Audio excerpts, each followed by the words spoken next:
नमस्कार दोस्तों आप सभी का हमारे YouTube चैनल योगी स्टडी सेंटर पर एक बार फिर तहे दिल से हार्दिक स्वागत है।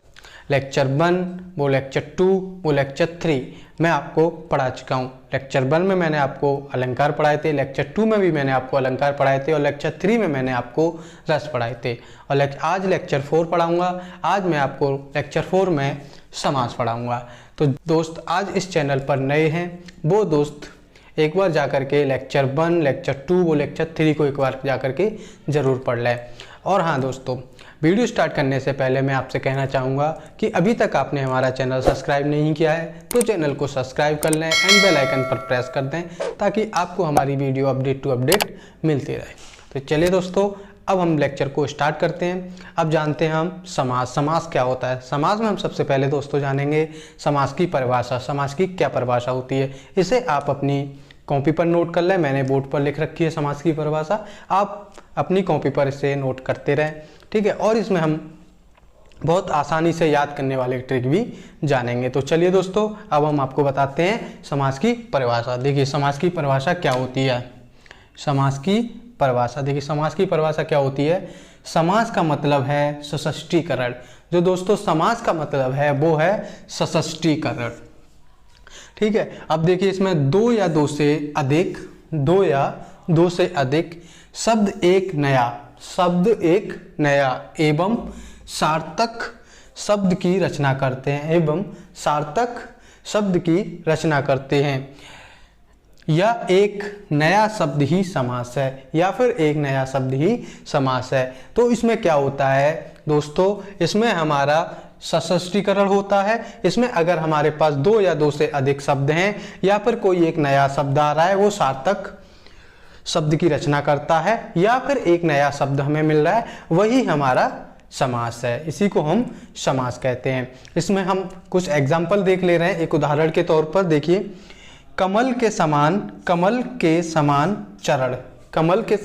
चरण तो हो जाएगा हमारा चरण कमल, ठीक है। इसका हम संधिविच्छी करेंगे तो हो जाएगा हमारा चरण कमल। उसके बाद देखिए दूसरा, देखिए रसोई के लिए घर तो इसको ये हो जाएगा हमारा रसोई घर।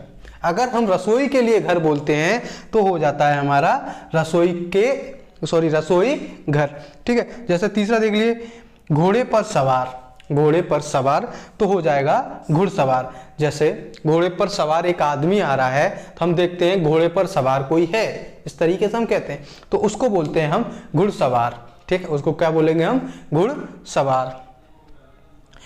इसी तरीके से हमारे 3 एग्जाम्पल हैं और समास की परिभाषा आप समझ ही गए होंगे। तो इसे आप अपने दोस्तों आज इसे आप अपनी कॉपी पर नोट कर लें क्योंकि ये आपके लिए इम्पोर्टेंट रहेगी और यूपी लेखपाल में अक्सर करके समास से 1-2 क्वेश्चन आ ही जाते हैं, ठीक है। तो आप इसे अपनी कॉपी पर नोट करते रहे। मैंने बहुत ही शॉर्ट फॉर्म में आपको समास की परिभाषा और 1-2 एग्जाम्पल हमने आपको समझा दिए। चलिए अब आगे के लिए बढ़ते हैं, आगे देखते हैं क्या है। तो दोस्तों अब हम जानते हैं समास के भेद या फिर समास के प्रकार। तो देखिए समास के भेद या फिर समास के प्रकार, कुछ लोग समास के भेद कहते हैं दोस्तों और कुछ लोग समास के प्रकार कहते हैं। तो देखिए पहला कौन सा होता है समास के प्रकार या फिर समास का भेद। तो देखिए पहला होता है हमारा तत्पुरुष समास, दूसरा होता है हमारा अव्ययी भाव समास, तीसरा होता है हमारा कर्मधार समास, चौथा होता है हमारा द्विगु समास, ठीक है, और पांचवा होता है हमारा द्वंद्व समास और छठवां होता है हमारा बहुव्रीहि समास। ये हमारे 6 समास होते हैं दोस्तों। अभी पहले जो हुआ करते थे दोस्तों वो हमारे केवल 4 समास हुआ करते थे। हमारे कुछ विद्वानों ने कहा कि ये 4 समास जो पहले हुआ करते थे, पहले हमारे होते थे, देखिए एक ये होता था, एक ये और एक ये और एक ये हमारे पहले समास हुआ करते थे। लेकिन हमारे कुछ पुराने विद्वानों ने कहा कि जो तत्पुरुष समास है वो कर्मधार समास और द्विगु समास भी होता है, ठीक है। तो तत्पुरुष समास से कर्मधार समास और द्विगु समास भी बना, ठीक है। इन दोनों तत्पुरुष समास से कर्मधार समास और द्विगु समास बना। तो इस तरीके से हमारे हो गए 6 समास, ठीक है। कितने समास हो गए दोस्तों? 6 समास। तो अभी हमारे जो हैं वो हैं 6 समास, ठीक है। तो देखिए पहला जो होता है तत्पुरुष समास वो क्या होता है, देखिए तत्पुरुष समास, दूसरा छोटा पहला बड़ा, दूसरा छोटा जो पहला बड़ा, जिस समाज में उत्तर पद प्रधान होता है, जिस समाज में उत्तर पद प्रधान होता है वह समाज तत्पुरुष कहलाता है, वह समाज दोस्तों तत्पुरुष कहलाता है। देखिए जैसे धर्म का ग्रंथ, धर्म का ग्रंथ जब हम पढ़ते हैं, धर्म का ग्रंथ, धर्म का ग्रंथ जब हम पढ़ते हैं दोस्तों तो हो जाता है हमारा धर्म ग्रंथ, तो अब जो हो जाता है हमारा धर्म ग्रंथ। अब जैसे दूसरा देखिए राजा का कुमार, तो हो जाता है हमारा राजकुमार, ठीक है। जब हम पढ़ते हैं राजा का कुमार तो हो जाता है हमारा राजकुमार। पहले देखा होगा पुराने राजा वाजा जब हुआ करते थे तो हम लोग कहते थे, हमारे जो पूर्वज कहते थे कि राजा का जो लड़का होता था कहते थे ये राजा का कुमार है, ये राजा का कुमार है, तो उसको हम इस तरीके से बोलते थे, संधिविच्छेद करते थे, संधिविच्छेद करते हैं तो राजकुमार, राजकुमार, ठीक है। अब हम आपको तत्पुरुष के जो समास होते हैं उनको पहचानने की हम आपको एक आसान सी ट्रिक आपको बताने जा रहे हैं। तो देखिए बोर्ड की तरफ वो ट्रिक क्या होती है, तो देखिए इसमें क्या करते हैं हम, तत्पुरुष के जो हमारे समास होते हैं उसमें हम क्या करते हैं, बीच का शब्द हटा दिया जाता है, बीच का जो शब्द होता है उसे हम हटा देते हैं। जैसे ये यश को प्राप्त ये लिखा हुआ है तो इसमें हम क्या करेंगे दोस्तों, जो बीच का शब्द है इसको हम हटा देंगे, तो क्या हो जाएगा ये यश प्राप्त, यश प्राप्त।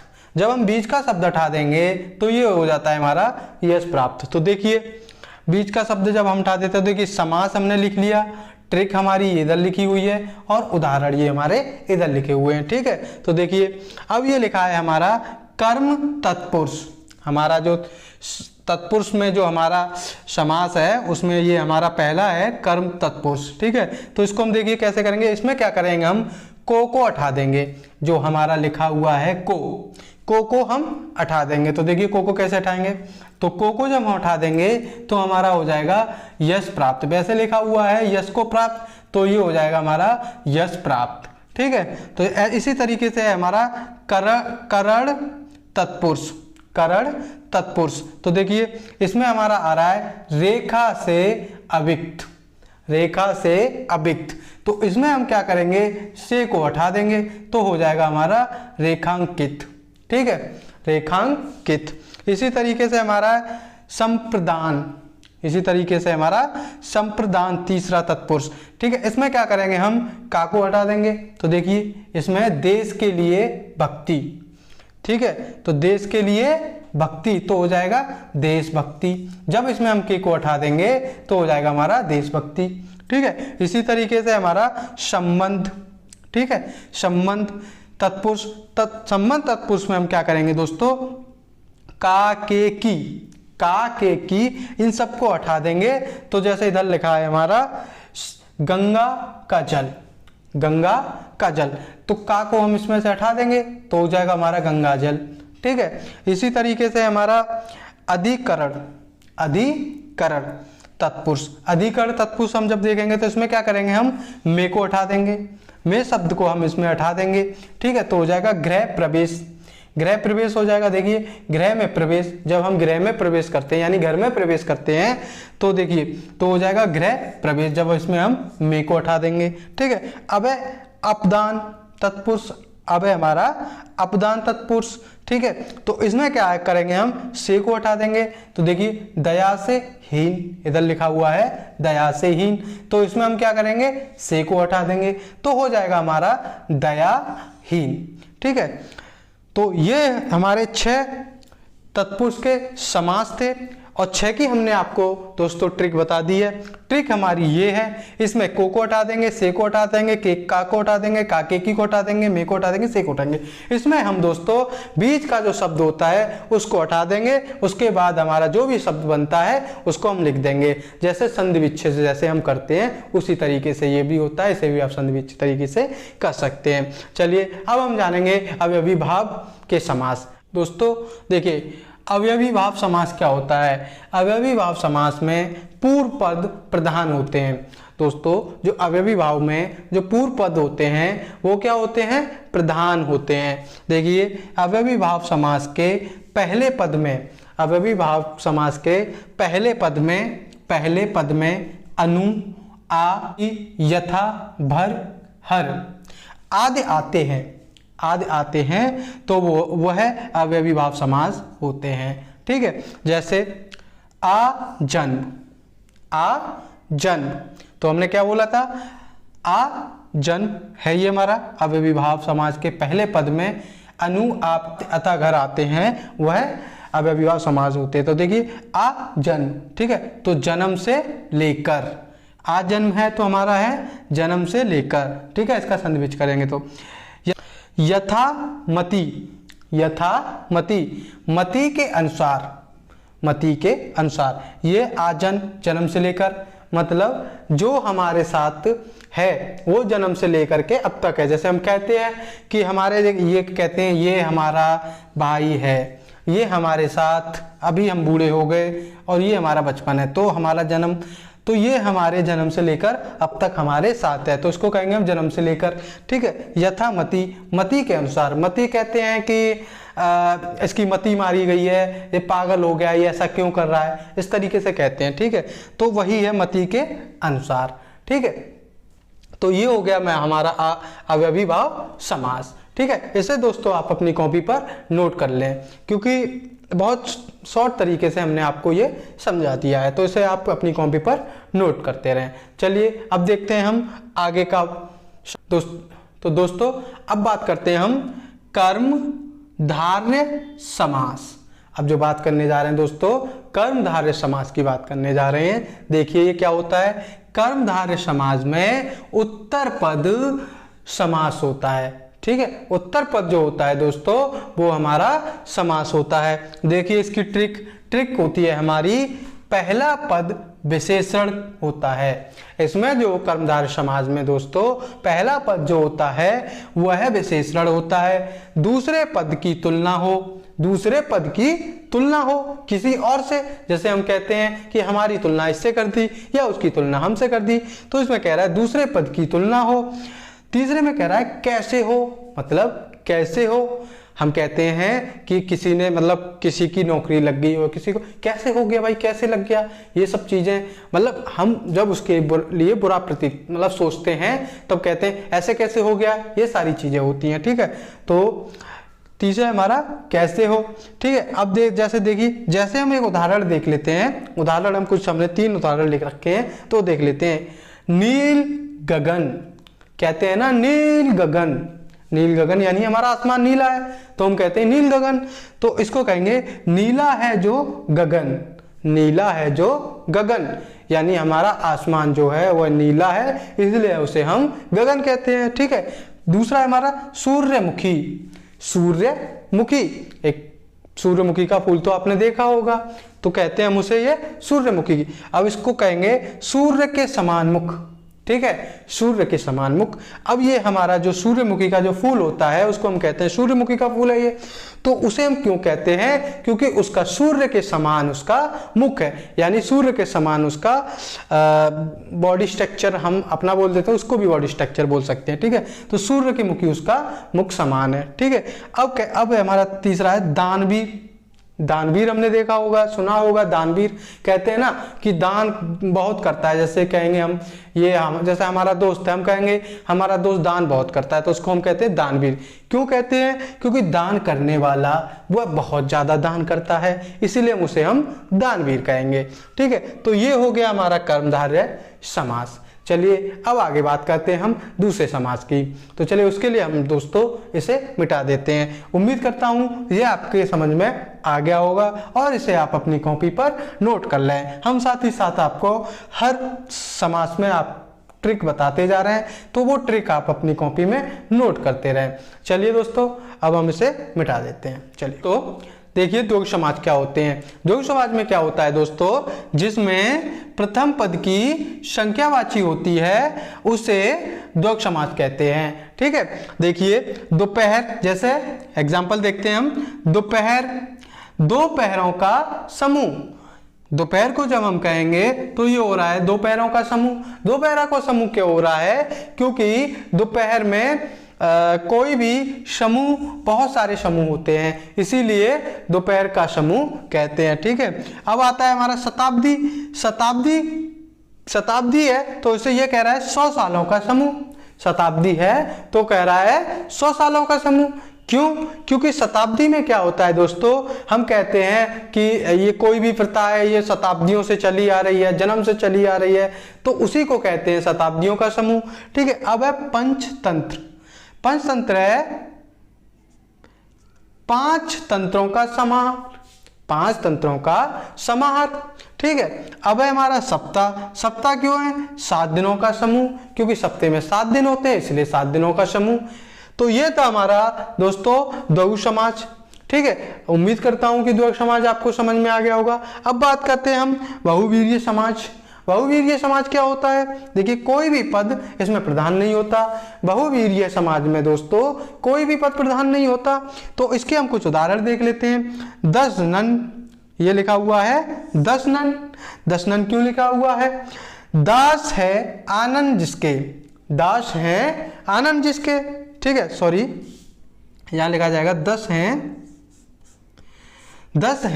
आनंद जिसके। ठीक है, क्योंकि 10 हैं आनंद जिसके तो हो जाएगा हमारा रावण, क्योंकि रावण के 10 सिर होते हैं, इसीलिए हम जिसको कहेंगे 10 हैं आनंद जिसके। ठीक है, अब बात करते हैं हम त्रिलोचन। त्रिलोचन किसे कहते हैं आप बताइए दोस्तों? त्रिलोचन कहते हैं शिव को, क्योंकि 3 आंख वाला, 3 आंख वाला जो होता है वो होता है त्रिलोचन। त्रिलोचन कौन है? शिव, तो शिव को कहेंगे त्रिलोचन। मेरा नाम भी शिव है। ठीक है, तो शिव, मैं त्रिलोचन नहीं हूं। ठीक है, तो त्रिलोचन कहेंगे शिव को। चलिए, तो उम्मीद करता हूं कि द्वैध समाज और बहुवीर्य समाज दोस्तों आपको समझ में आ गए होंगे। तो अब मैं इसको मिटा देता हूं। अब मैं बात करूंगा एक और समाज आपका लास्ट बचा हुआ है 6वें समाज की, तो इसको उससे पहले मैं मिटा देता हूं। तो दोस्तों द्वैध समाज की बात करते हैं। अब द्वैध समाज जो है हमारा, ये 6वां समास है और ये हमारा लाट समास है। तो देखिए क्या होता है द्वैध समाज। देखिए, इसमें दोनों पद प्रधान होते हैं। द्वैध समाज में दोस्तों दोनों पद प्रधान होते हैं। तो देखिए कैसे होते हैं दोनों पद समास। इसमें हम ट्रिक की बात करेंगे और बराबर। ठीक है, बराबर और इसमें जो लगता है और लगता है। ठीक है, तो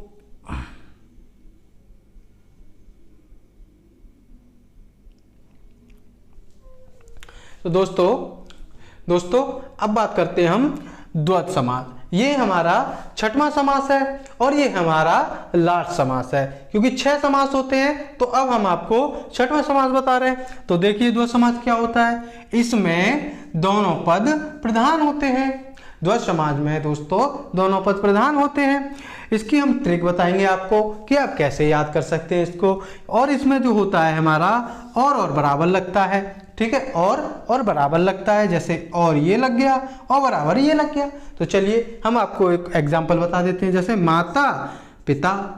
ठीक है, माता पिता, तो हम माता पिता को कैसे बोलते हैं? माता और पिता। और बताया था हमने, ये और लग गया। ठीक है, बराबर बताया था, बराबर लग गया। ठीक है, जैसे हम कहेंगे रात दिन। ठीक है, रात दिन, तो रात और दिन, जैसे हमने बताया था बराबर और इसमें और रात और दिन। तो इस तरीके से हमारा और बराबर लगता है। तो इसी को हम द्वैध समास कहते हैं। ठीक है, तो मैं उम्मीद करता हूं दोस्तों आपको द्वैध समास समझ में आ गया होगा। और मैंने जितने भी 6 समाज बताए आपको, 6 समाज आपको मैं उम्मीद करता हूं दोस्तों कि समझ में आ गए होंगे।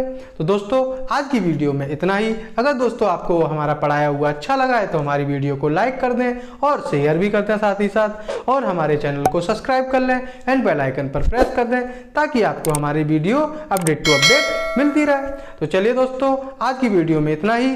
अब मिलेंगे हम आपसे अगली वीडियो में, तब तक के लिए नमस्कार, जय हिंद।